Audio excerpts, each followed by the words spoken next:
السلام عليكم ورحمة الله وبركاته. الحمد لله على نعمه الصاء، والصلاة والسلام على حبيبه المصطفى محمد وعلى آله وصحبه الكرام الشرفاء. أما بعد، فإن عند ذكر الكرام تنزل الرحمات، وكل من طرح قدمه على قدم الكريم محمد يحوز البركات والمقامات العاليات بالدرجات العاليات في الجنات الرافعات. فالله كما حضرنا وأحضركم هذه الحولية المباركة، حولية الكريم ابن الكريم الحبيب أبو بكر بن حسين السقاف، ألا ننصرف وإياكم من هذه الحولية وهذا الجمع المقام لتعظيم إحياء علوم الدين إلا مغفورة ذنوبنا، مقضية حوائجنا، وقد رجعنا وإياكم مجبورين الخواطر بكرامة أهل الكرم وفي منازل أهل الكرم. فالله يكرمنا بكرامته الواسعة ويجبر خواطرنا ظاهرا وباطنا في عافية وسلامة يا رب العالمين. Bismillahirrahmanirrahim. Alhamdulillahi rabbil alamin. Wassalatu wassalamu ala asyrafil anbiya'i wal mursalin sayyidina Muhammadin wa ala alihi wa sahbihi ajma'in. Beliau memulai dengan mengucapkan hamdalah, pujian atas Allah Subhanahu wa taala yang tidak terbatas.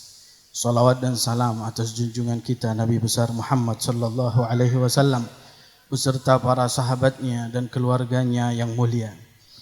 Beliau mengatakan bahwa ketika disebutkan nama orang-orang yang mulia, niscaya pasti Allah Subhanahu wa taala akan menurunkan yang namanya rahmat-rahmat yang telah dikucurkan kepada kita. Tak lain karena sebab penyebutan daripada mereka, karena mereka adalah orang-orang yang telah memijakkan kaki mereka sesuai dengan apa yang telah diajarkan oleh Nabi besar Muhammad sallallahu alaihi wa ala alihi wa sahbihi wasallam. Mudah-mudahan Allah Subhanahu wa taala yang telah mengumpulkan kita pada saat ini dalam acara haul yang begitu mulia, haul daripada seorang anak yang mulia, seorang wali min auliyaillah dari keturunan orang yang mulia, anak orang yang mulia. Mudah-mudahan tidaklah kita pulang daripada majlis ini kecuali Allah Subhanahu wa taala telah mengampuni daripada dosa-dosa kita. Segala bentuk apapun yang telah kita inginkan, apapun yang telah kita harapkan, kecuali Allah Subhanahu wa taala telah mengangkat hal tersebut dan mengkabulkannya. Majlis ini adalah majlis yang mengagungkan kitab Ihya Ulumuddin, majlis daripada Ahlullah Subhanahu wa taala. Wa inna min aqrab at-turuq al-musila ila Allah Subhanahu wa taala التي سلك فيها السلف الصالح هي طريقة الكرم، الكرم الذي حاز به الأوائل المفاخر فيما مضى وفي الحال وفي الآتي. فهذه الطريق كلما دخلت بلد تريد أن تحوز مكارم ففيها العلماء، فيها الأولياء، فيها الصلحاء. لكن من أراد أن يفوز على من تقدم، يلحق من تقدم ويفوز على من تأخر، فعليه بالكرم، كرم الظاهر وهو السخاء وإطعام الطعام وإكرام الضيف، وكرم الباطن وهو الصفاء السريرة، فلا يضمر لأحد غشا ولا ضرا ولا حقدا ولا حسدا، بل يبقى سريرته لله، فإنه حينئذ يحوز المفاخر في الدنيا وفي الأخرى.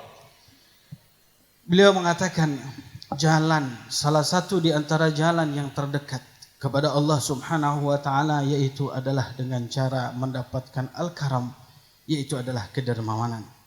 Karena itu adalah sebuah jalan yang telah dilakukan dan dilaksanakan oleh mereka dari mulai Nabi besar Muhammad sallallahu alaihi wasallam dan para penerus Rasulullah sallallahu alaihi wasallam di zaman-zaman yang lalu.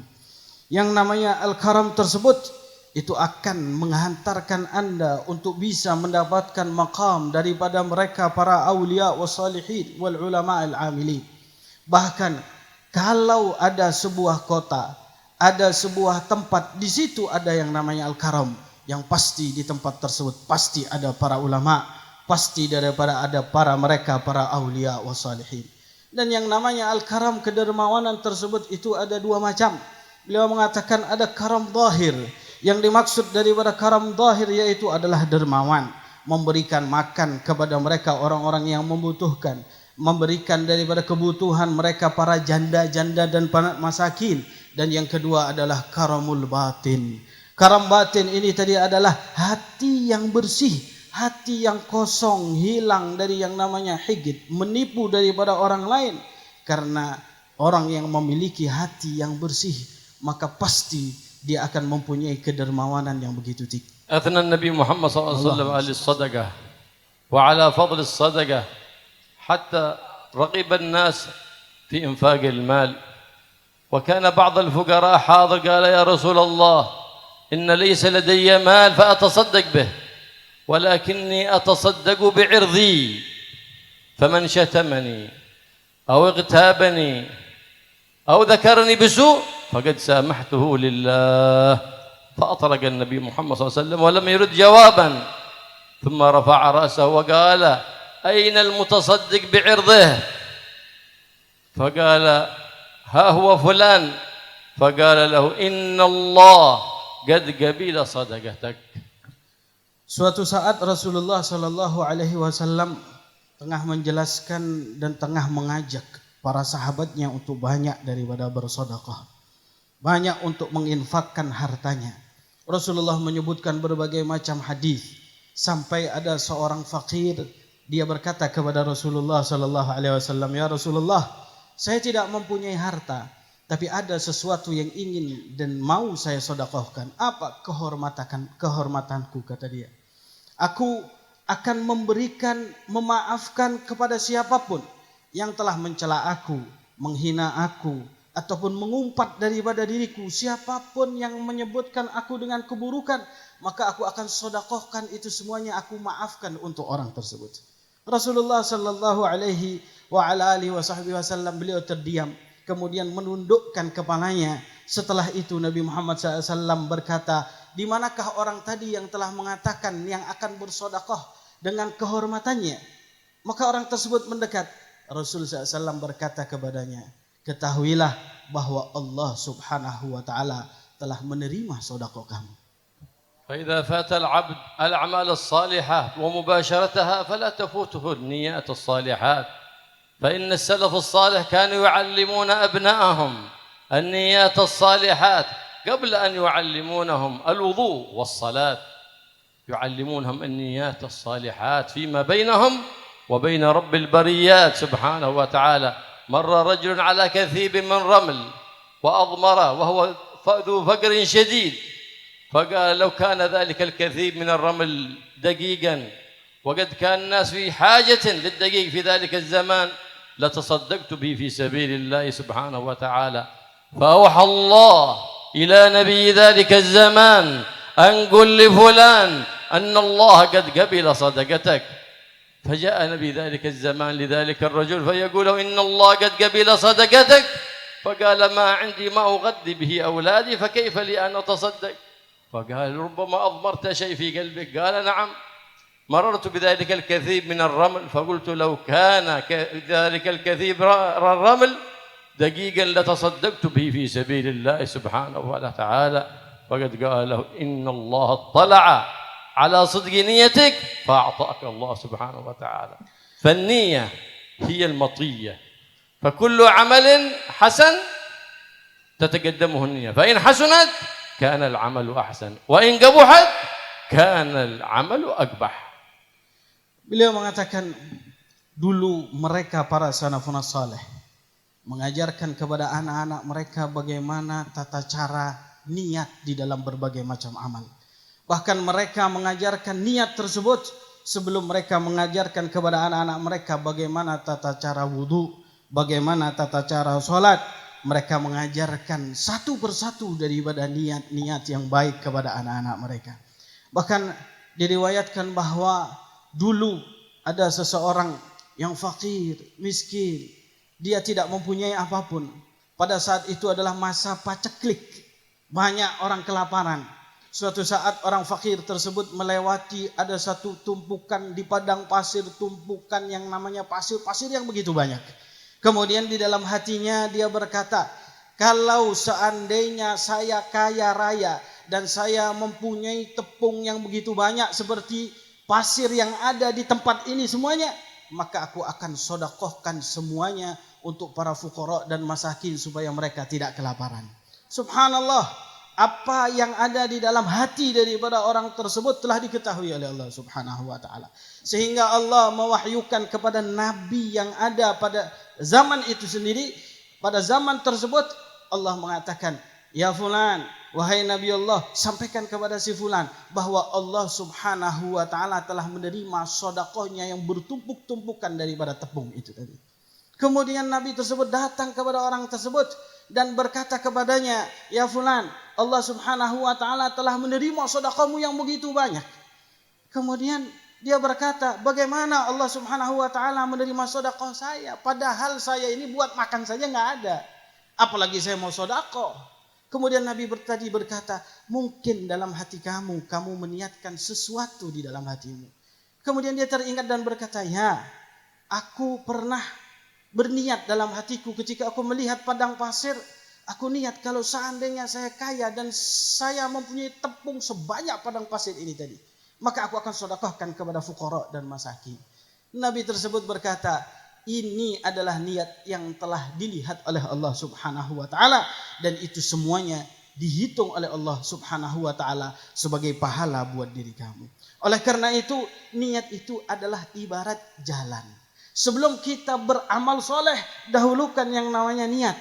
Dengan niat, kita akan menjadikan amal perbuatan kita itu adalah amal perbuatan yang soleh. Walaupun itu tadi kadang-kadang sesuatu yang tidak bermanfaat. Atau dengan niat, amal perbuatan yang soleh akan menjadi buruk karena niatnya buruk.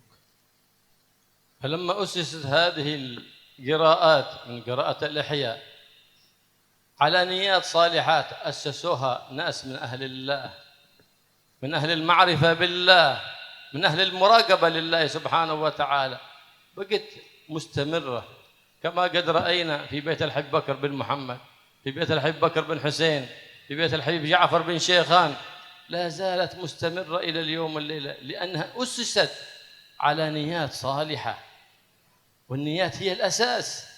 فالله إن شاء الله يبارك في ذرياتهم وتبقى هذه الأماكن معمورة إلى يوم الدين، ويبارك في حبيبنا أحمد بن حسين بن أبي بكر السقاف يمتع بالصحة كاملة وعافية تامة، وفي أولاده إن شاء الله يجعلهم قرة عين لأجدادهم وللنبي محمد صلى الله عليه وآله وصحبه وسلم. سيدتنا عائشة عندما دخل عليها النبي محمد صلى الله عليه وسلم والغرفة مظلمة فأشرق نور النبي محمد كأن الشمس أشرقت في الليل عندما دخل الحجرة، فتعجب سبب التعجب في وجه سيدتنا عائشة، فقال لها يا رسول الله إنك لحقيق بقول أبي طالب وأبيض يستسقى الغمام بوجهه ثمال اليتامى عصمة للأرامل فإنها ما استنزلت الرحمات بأكرم الأكرمين بعد أكرم الأكرمين وأرحم الراحمين بعد أرحم الراحمين محمد إلا نزلت الرحمة، لأنه كان أرأف الخلق بعد الله سبحانه وتعالى، أرأف الخلق النبي محمد صلى الله عليه وسلم. لهذا قال ثمال اليتامى أي كافل لهم، من ليس له كافل فكفيل محمد صلى الله عليه وسلم. وعصمة للأرامل النسوة اللواتي ليس لهن من يقوم بأمرهن كان هو القائم، فلهذا بشر القائم بالأمر الأرملة بالجنة، وبشر القائم بأمر اليتيم بالجنة النبي محمد صلى الله عليه وعلى آله وصحبه وسلم. فلهذا كان السلف الصالح يتنافسون في هذه الفضائل، وفي ذلك فليتنافس المتنافسون حتى يحوزون المقامات العاليات. ما يكتفي، قال فلان جدك فلان وجدك فلان قدامك في يوم القيامة. قال ما بغيت حد يشفع فيه، قال أنا بغيت أساعد جدي في الشفاعة.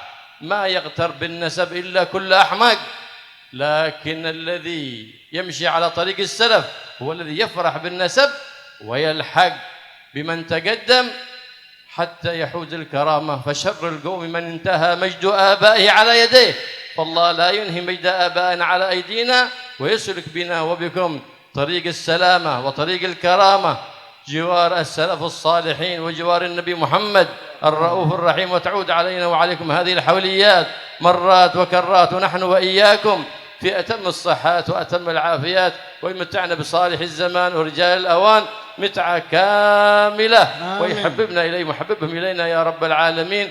وصلى الله على سيدنا محمد النبي أمي وآله وصحبه وسلم، والحمد لله رب العالمين. Kita lihat apa yang telah ikuti daripada acara yang telah lewat ini tadi. Ahlan wa sahlan. Habib Muhammad. Tafadhal.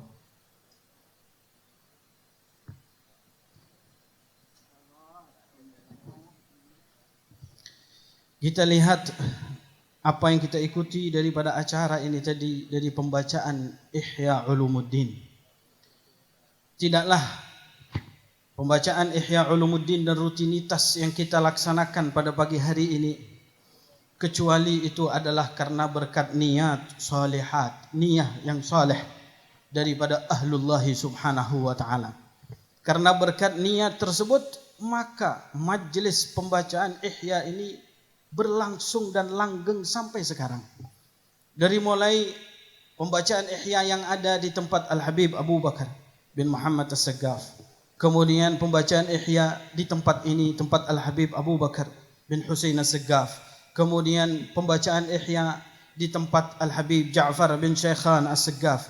Ini semuanya adalah rutinitas yang telah dibangun dengan niat yang salehah. Mudah-mudahan Allah subhanahu wa ta'ala memberikan keberkahan kepada siapapun yang bertanggung jawab di dalam majlis ini. Memberikan keberkahan kepada Al-Habib Ahmad bin Husain As-Saggaf. Mudah-mudahan diberikan kesehatan oleh Allah subhanahu wa ta'ala, diberikan oleh Allah panjang umur oleh Allah subhanahu wa ta'ala, dan kepada keturunan-keturunannya, anak-anaknya diberikan oleh Allah kekuatan untuk bisa menopang daripada majlis ini sampai hari kiamat. Suatu saat pernah Nabi besar Muhammad sallallahu alaihi wasallam memasuki kamar, dan di situ ada Sayyidatuna Aisyah radhiyallahu taala anha. Pada saat itu adalah waktu malam, tidak ada cahaya apapun yang menerangi. Kemudian Rasulullah masuk. Pada saat Rasulullah SAW masuk, tiba-tiba wajah beliau begitu bercahaya. Wajah beliau memancarkan cahaya yang luar biasa sampai menerangi kamar tersebut. Begitu Sayyidatuna Aisyah melihat wajah Nabi yang begitu bercahaya, beliau berkata, "Ya Rasulullah, sesungguhnya engkau ini adalah orang yang memang pantas untuk dipuji oleh Abu Talib." Yang ada di dalam salah satu daripada bait syairnya, di mana beliau Rasulullah SAW telah dipuji oleh Abu Talib adalah seseorang yang dimintakan hujan atau dijadikan wasilah daripada turunnya hujan kepada mereka orang-orang Arab pada saat itu. Kenapa? Karena Rasul sallallahu alaihi wasallam mempunyai dua sifat yang dikatakan oleh Abu Talib, yaitu yang pertama adalah menjaga, memberikan kebutuhan-kebutuhan daripada anak-anak yatim, dan menjaga mereka orang-orang yang janda daripada para perempuan-perempuan tersebut. Ya, Rasul sallallahu alaihi wasallam adalah seorang manusia yang pantas untuk dijadikan sebagai wasilah dengan turunnya daripada rahmat Allah subhanahu wa ta'ala. Kenapa?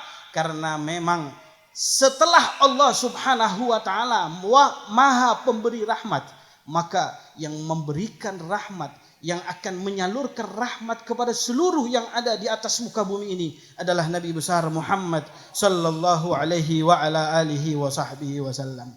Nah, dua sifat ini yang dimiliki oleh Nabi. Mereka adalah yaitu Rasulullah SAW adalah orang yang mengurus anak yatim dan memberikan kebutuhan daripada para janda-janda.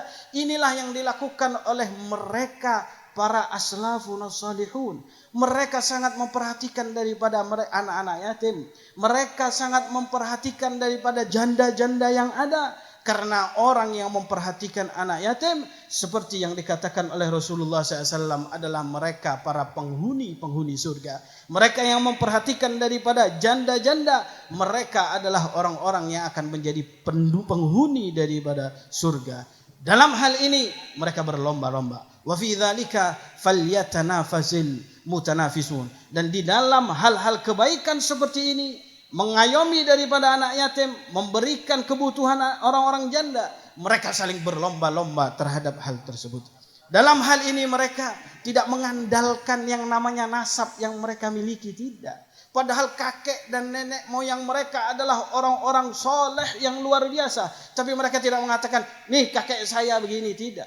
Tapi mereka tidak mengatakan, aku ingin mendapatkan syafaat daripada Rasulullah SAW. Tapi mereka berkata, aku akan membantu Nabi Muhammad SAW. Nanti di hari kiamat, aku juga akan memberikan syafaat. Karena mereka berlomba-lomba di dalam amal perbuatan soleh.